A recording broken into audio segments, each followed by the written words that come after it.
বিশ্বাস করি তাদের জন্য অত্যন্ত একটা মহৎ গুরুত্বপূর্ণ দিন। এই ঈদুল আজহা আমাদের ত্যাগের মহিমা আমাদেরকে উদ্ভাসিত করে। আমরা এই দিন আমাদের পশু কোরবানির মধ্য দিয়ে আমাদের মধ্যে যে সমস্ত ইন্দ্রিয় আছে সেই ইন্দ্রিয়গুলো যেগুলো অশুভ সেগুলোকে আমরা ত্যাগ করি এবং আমরা একই সঙ্গে আমাদের জীবনকে যেন আমরা শুভ এই পবিত্র ঈদুল আজহা আমরা যারা ইসলাম ধর্ম বিশ্বাস করি আমাদের জন্য অত্যন্ত গুরুত্বপূর্ণ মহিমান্বিত একটি দিন। আমরা এই দিনে পশু কোরবানির মধ্যে দিয়ে আমরা আমাদের জীবনের সকল যে অশুভ ইন্দ্রিয় সেগুলোকে বিসর্জন দিই। আমাদের যে ত্যাগ সেই ত্যাগের মহিমায় আমরা সকলে আপনার নিমজ্জিত হতে চাই এবং উদ্ভাসিত হতে চাই।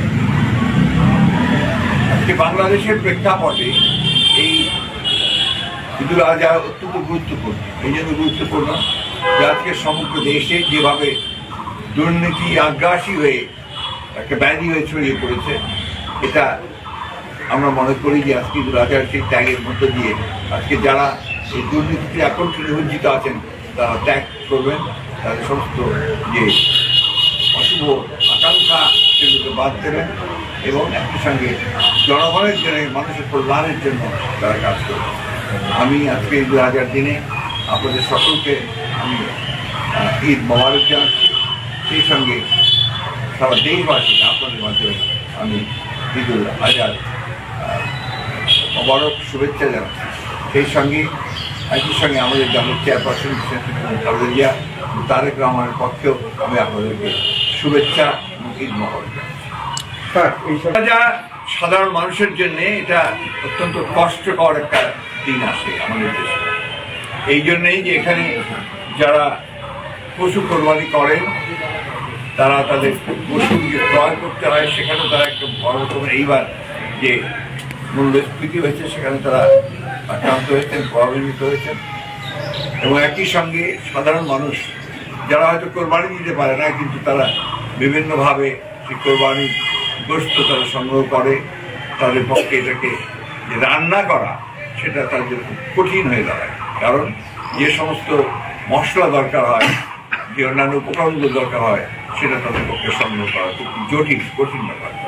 আজকে দ্রব্যমূল্য যেভাবে বেড়েছে এতে সাধারণ মানুষের জীবন একেবারে অতিষ্ঠ হয়ে উঠেছে। এটা আমাদের এই ঈদুল আজহাকে নিঃসন্দেহে ঠিক সেইভাবে এর আনন্দ উপভোগ করার সুযোগ থাকছে না। স্যার, আপনার ওবায়দুল কাদের ওবায়দুল কাদের সাহেবের রেফারেন্স দিয়ে কথা বলেন তো, যেটা আমি ব্যক্তিগতভাবে পছন্দ করি না। এই জন্য পছন্দ করি না যে আমি ওবায়দুল কাদের সাহেবের কথার জবাবটা খুব দিতে আমার কাছে খুব রুচিতে বাঁধে বিভিন্নভাবে। যারা রাজনীতি করছেন, ক্ষমতায় আছেন, তারা যে সত্যকে উপলব্ধি না করেন, তারা যদি দেশের সমস্যাগুলোকে বুঝতে না পারেন, তারা যদি আপনার এই গণমানুষের কি আকাঙ্ক্ষা সেটা বুঝতে না পারেন, তারা কীভাবে শাসক হবেন। এবং সেটাই আমরা দেখছি যে গত প্রায় 1.5 যুগ ধরে এই আওয়ামী লীগ এই সরকার, দখলদারি সরকার, তার জনগণের সমস্ত আকাঙ্ক্ষাগুলোকে পদদলিত করে দিয়ে, তাদের অধিকারগুলোকে পদদলিত করে, তার ভোটের অধিকার পদদলিত করে, গণতান্ত্রিক অধিকার পদদলিত করে তারা আজকে এই জোর করে একটা শাসন চাপিয়ে দিয়েছে। সুতরাং তাদের কথার উত্তর দিতে আমাদের ইচ্ছা করে না, এই জন্যে যে জনগণ তাদেরকে এখনো পছন্দ করে না। তারা এটুকু উপলব্ধি করে না যে জনগণ এখন তাদেরকে ঘৃণা করতে শুরু করেছে। কারণ তারা শুধুমাত্র মিথ্যা কথা বলে, প্রতারণা করে, জোর করে রাষ্ট্র তাদেরকে ব্যবহার করে ক্ষমতায় টিকে আছে। কিন্তু আমি সেগুলোকে আপনার বেশি গুরুত্ব দিই। তবে হ্যাঁ, মিয়ানমারের বিষয়টা বেশি আমাদের এটা আমাদের কাছে অত্যন্ত গুরুত্বপূর্ণ। তারা যাই বলুক না করে, এটা তো সত্য যে সেখানে গোলাগুলি হচ্ছে, গোলাগুলি এক রকমের